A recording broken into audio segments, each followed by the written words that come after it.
తెలంగాణ ప్రజలు ఎవరు బాగోవని కోరుకోవడం లేదు. అయితే మాకు ప్రధానంగా జరిగింది ఏంటంటే, ఒకటి చాలా ప్రాంతాలలో అంటే ఆంధ్ర నుంచి వచ్చి సెటిల్ అయిన వాళ్ళలో 1930s లో వచ్చిన వాళ్ళు పూర్తిగా కలిసిపోయారు మాతోనే. అక్క, బావ, మామ అనే సంబంధాలే తప్ప వాళ్ళని ఆంధ్ర వాళ్ళని మేము ఎప్పుడు అట్లా అనుకోలేదు. ఎవరు కూడా అట్లా లేరు. ఇప్పుడు ఎన్ని గ్రామాలు ఉన్నాయండి, మీరు ప్రతి జిల్లాలో పోండి, మీరు డజన్ల కొద్ది గ్రామాలు ఉన్నాయి. కాకుంటే వాళ్ళు పూర్తిగా జనంలో కలిసిపోకుండా ఊరు బయట సపరేట్ గా గుంటూరు పల్లెలు, రెడ్డిపాలెలు ఇట్లాంటివి పెట్టుకున్నారు. సరే, వాళ్ళ సంస్కృతి ఆ రోజు భిన్నంగా ఉండొచ్చు, సపరేట్ గ్రామాలు పెట్టుకోవచ్చు, అందరూ ఒక దగ్గర ఉండాలనే ఉద్దేశంతో. బట్ ప్రజల మధ్య వైరుధ్యాలు, విభేదాలు లేనేలేవండి. 1930లో 1940లో వచ్చి సెటిల్ అయిన వాళ్ళంతా బాగున్నారు. తర్వాత 1956 తర్వాత కూడా ఆంధ్రప్రదేశ్ ఏర్పడ్డ తర్వాత కూడా ప్రజలలో పెద్దగా భేదాలు లేవు. కానీ ఎవరైతే కొంత పెట్టుబడిదారులు, వ్యాపారస్తులు, పరిశ్రమల యజమానులు, రాజకీయ రంగంలో ఉన్న వాళ్ళు, వీళ్ళ దగ్గర మాకు సెల్ఫ్ రెస్పెక్ట్ సమస్య వచ్చింది, ఆత్మగౌరవ సమస్య. రెండవ సమస్య ఏంటంటే, మేము అడగడానికి మా వనరులన్నీ కూడా తరలించుకుపోతున్నారు. ఎట్లా పోయినాయి మా వనరులు? ఒకటి, కృష్ణా గోదావరి జలాల్లో మాకు తీరని అన్యాయం ఆనాటి నుంచి జరుగుతూనే ఉంది. మా ప్రాజెక్టులకు ఏంటంటే ఇచ్చిన నీళ్లను కూడా, కృష్ణా ట్రిబ్యునల్ ఇచ్చిన నీళ్లను కూడా మాకు కేటాయించడం లేదు ఆచరణ లోపల. నాగార్జున సార్ విషయంలో ఒకటి నేను ఎగ్జాంపుల్ చెప్తాను, టైం ఎక్కువ లేదు కాబట్టి. అది అర్థంలాగా ఉంటుందండి. ఆంధ్ర తెలంగాణ ప్రజల మధ్య ఎందుకు వైషమ్యాలు వచ్చినాయని చెప్పడానికి ఒక నాగార్జున సార్ చరిత్ర చూస్తే సరిపోతుంది. అది జాయింట్ ప్రాజెక్ట్ 1954లో జాయింట్ ప్రాజెక్ట్ గా దాన్ని ఆంధ్ర ప్రభుత్వం ఆనాడు ఉంది, ఆనాడు హైదరాబాద్ ప్రభుత్వం ఉంది. సమానమైన ఖర్చు, సమానమైన జలాలు అనే దాంతో ఆ ప్రాజెక్టు కట్టుకున్నారు. అంతకంటే ముందు నందికొండ ప్రాజెక్టు నిజాం ప్రభుత్వం నిర్మించాలనుకున్నప్పుడు అప్పుడు మద్రాసు వాళ్ళు దానికి పర్మిషన్ ఇవ్వలేదు జాయింట్ ప్రాజెక్టుకు. నిజాం సపరేట్ గా నందికొండ ప్రాజెక్ట్ అని అనుకున్నాడు. అప్పుడు ఎడమకాల్లో కేటాయించింది 161 టీఎంసీలు. సమాన ఖర్చు, సమాన నీళ్ళు అనుకున్నప్పుడు 132 టీఎంసీలు. అందులో స్పష్టంగా రిపోర్ట్ నా దగ్గర ఉంది. ఆంధ్ర, హైదరాబాద్ ప్రభుత్వాల రిపోర్ట్లు ఏం రాశారంటే, లెఫ్ట్ కెనాల్లో తెలంగాణకు సంబంధించి 132 టీఎంసీలు, ఆ అదనంగా నందిగామ, జగ్గాయపేటకు పోయే నీళ్లు ఏవైతున్నాయో అది కుడికాలోకి ఇచ్చిన 132 టీఎంసీలలో అడ్జస్ట్ చేసుకోవాలని ఇచ్చారు. దాని తర్వాత కాలంలో ఏం చేశారు, ఎడమకాలోకి 132, కుడికాలోకి 132 అన్నారు. అంటే అక్కడ 132లో నందిగామ, జగ్గాయపేట పోయే నీళ్లు కూడా అవి మా వాటాలోకి చేర్చారు. ఆ తర్వాత కాలంలో ఏం చేశారు, ఖమ్మం వరకే ఎడమ కాలువ ఉండింది. దాన్ని ఆ వెంగళరావు గారి ప్రభుత్వంలో 121 కిలోమీటర్లు వెస్ట్ గోదావరి కృష్ణా డిస్ట్రిక్ట్ పొడిగించి 132 టీఎంసీలనే మళ్ళీ కృష్ణా నూజివీడ్ ప్రాంతాన్ని తీసుకుపోయేసరికి మా వాటా 70 టీఎంసీలు కూడా రాకుండా పోయినాయి. అంటే 161 టీఎంసీలు రావాల్సింది అది 132 అయింది. లాస్ట్కు 79 టీఎంసీల కాడ అఫీషియల్ గా నేను చెప్పేది, వాస్తవంగా ఇస్తున్నది ఎంత అనేది కాదు, అఫీషియల్ గా అలొకేషన్ ఇప్పుడు 79 టీఎంసీలు. ఇది నాగార్జున సాగర్ లో జరిగిన అన్యాయం. గోదావరి బహుళార్థ సాధక ప్రాజెక్టు 42 లక్షల ఎకరాలు తెలంగాణలో సస్యశ్యామలం చేయడానికి నిజాం ప్రభుత్వం రూపొందిస్తే దాన్ని వెల్లోడి ప్రభుత్వం అనుమతి తీసుకొచ్చిన తర్వాత సంజయ్ రెడ్డి గారు ఆపి దాన్ని 4 లక్షల ఎకరాల పోచంపాడు ప్రాజెక్ట్ గా మార్చారండి. 42 లక్షల ఎకరాలకు నీళ్లు ఇచ్చే ప్రాజెక్టును పోచంపాడు చిన్న ప్రాజెక్టు 4 లక్షల ఎకరాలకు కుదించారు. ఒక్క నిమిషం అండి, నేను చెప్తాను. 1963లో నెహ్రూ గారు శంకుస్థాపన చేశారు. 1963 మే నెలలో. ఒక్క నిమిషం అండి, ఈ రోజు కాదు సమస్య. 1963లో అప్పర్ గోదావరి రీజియన్ లో ప్రాజెక్టు లేవండి. అప్పుడు వారు అనేది ఏంటంటే అక్కడ గోదావరిలో నీళ్ళు లేవంటున్నారు. ఇప్పటి సమస్య అది. ఆ రోజుల్లో పైన ఎక్కడ మహారాష్ట్రలో ప్రాజెక్టులు లేవు. ఆ నీళ్ల సమస్య ఆ రోజు లేనే లేదు, కృష్ణాలో లేదు, గోదావరిలో లేదు. అయితే ఆ ప్రాజెక్టును 4 లక్షల ఎకరాలకు కుదించారు. తర్వాత 1969లో అది ప్రధాన ఎజెండాగా వచ్చింది ఆనాటి ఉద్యమంలో. 369 మంది చనిపోయిన తర్వాత అప్పుడు ఆ ప్రాజెక్టును 4 లక్షల ఎకరాల నుంచి 16 లక్షల ఎకరాలకు పెంచారు. అయితే 63లో నెహ్రూ శంకుస్థాపన చేస్తే ఇవాళ నెహ్రూ ముని మనమడు పరిపాలన వచ్చింది. బట్ అది 6 లక్షల ఎకరాల కంటే ఇప్పటికీ నీళ్లు ఇవ్వట్లేదండి. మొదటి దశ పూర్తి కాలేదు, రెండవ దశ అర్ధాంతరంగా ఉంది, మూడవ దశ మొదలే కాలేదు. ఒక్క నిమిషం, అంటే మాకు రాజగోపాల్ రెడ్డి గారు మళ్ళీ అతను మాట్లాడండి. రాజగోపాల్ రెడ్డి గారు మీరు మాట్లాడు. మా భావాలు మేము చెప్తున్నాం, మీరు వినాలి. నేను ఒకటే చెప్తున్నాను, అంటే అన్ని కూడా చరిత్రను వక్రీకరించలేం కదా, చరిత్ర రికార్డ్ అయింది.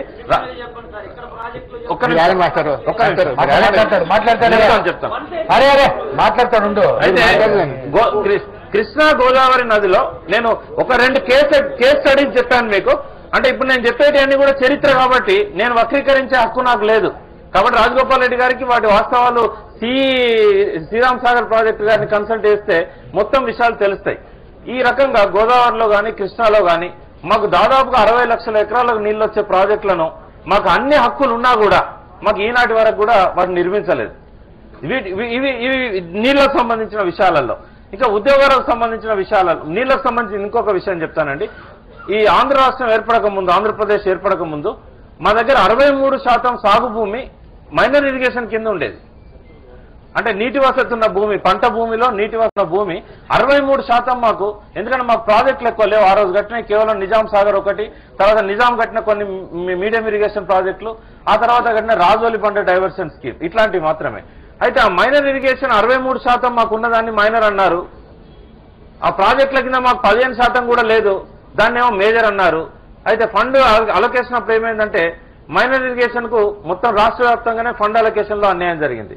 కోస్తాలో చెరువులు ఉన్నాయి, రాయలసీమలో చెరువులు ఉన్నాయి. శ్రీకృష్ణదేవరాయల కాలం నాటి తెలంగాణలో మేజర్ గా ఇరిగేట్ అయ్యే చెరువులకు నిధుల కేటాయింపు ఆనాటి నుంచి ఈనాటి వరకు కూడా జస్ట్ 5 to 10% తప్ప ఎన్నడూ 10% ఎక్కువ లేవండి.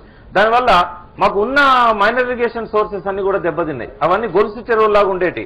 ఈ గొలుసు చెరువుల వ్యవస్థ మొత్తం దెబ్బతిన్నది. అది ప్రత్యేకంగా రాయలసీమకు కూడా అన్యాయం జరిగింది, తెలంగాణకు కూడా అన్యాయం జరిగింది. దానివల్ల దాదాపు 12 లక్షల ఎకరాలు తెలంగాణలో మైనర్ ఇరిగేషన్ కింద సాగయ్యేది 3.5 లక్షల ఎకరాలకు పడిపోయింది. అది అర్థం చేసుకోవాలి. ఎందుకంటే అక్కడ ఇంజనీర్స్ అంతా ఆంధ్ర ప్రాంతం నుంచి వచ్చిన వాళ్ళు ఉన్నారు. మరి వాళ్ళకి ఈ గొలుసు కట్టు చెరువుల యొక్క గొప్పతనం ఏందో వాళ్ళకి అర్థం కాలేదా? ఇప్పటికీ మీరు రాయలసీమ గెస్టీస్ అని నా దగ్గర ఉన్నాయి. కడప, కర్నూలు, అనంతపూర్ ఇవన్నీ కూడా అంటే బ్రిటిష్ పాలనలో రాసిన గెస్టీస్. ఒకసారి 1803లో సార్ మాన్లో ఉన్నారు కదా, మన కలెక్టర్ గా పనిచేశారు. ఆయన అడుగుతారు అన్నట్టు, అంటే మేము ఎక్కడెక్కడ చెరువులకు అవకాశం ఉందో అక్కడ మొత్తం తిరిగాం సార్, మాకెక్కడ కూడా చెరువు నిర్మించడానికి అవకాశం ఉన్న ప్రాంతం కనబడలేదు.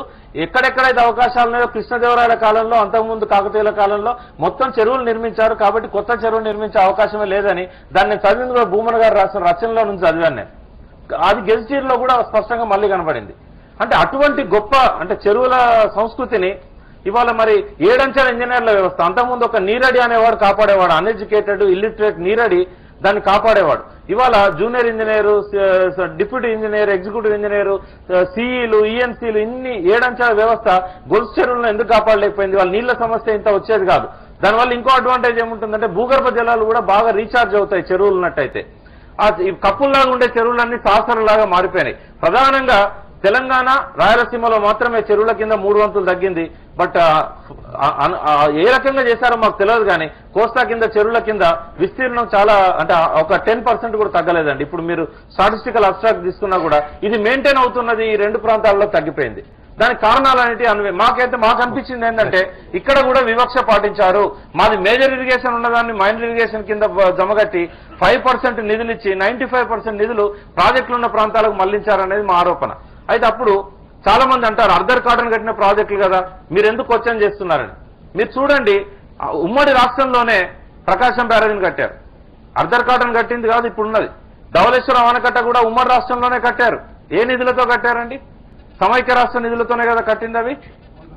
అయితే మీ దగ్గర కట్టడాన్ని నేను తప్పు పట్టాను, బట్ మా దగ్గర ఎందుకు ఆ పని చేయలేదు? ఇప్పుడు ఒక నిమిషం, శిథిలమైపోతున్న ప్రకాశం బ్యారేజ్ పునర్నిర్మాణం చేస్తారు 50 ఏళ్ల కింద, ధవళేశ్వరం ఆనకట్ట చేస్తారు, సంగం ఆనకట్ట చేస్తారు, కేసీ కెనాల్ చేస్తారు, బట్ నిజాం సాగర్ ఎందుకు చేయరు? రాజోల్ పంట డైవర్షన్ స్కీమ్ ఎందుకు చేయరు? మూసీ ప్రాజెక్ట్ ఎందుకు చేయరు? ఏ పాత ప్రాజెక్టును మీరు పునరుద్ధరణ చేశారండి తెలంగాణలో? ఒక నిమిషం ఆగండి, ఒక నిమిషం ఆగండి, అది కూడా చెప్తున్నా. ఒక నిమిషం, మా ఆవేదన ఇది. ఓకే.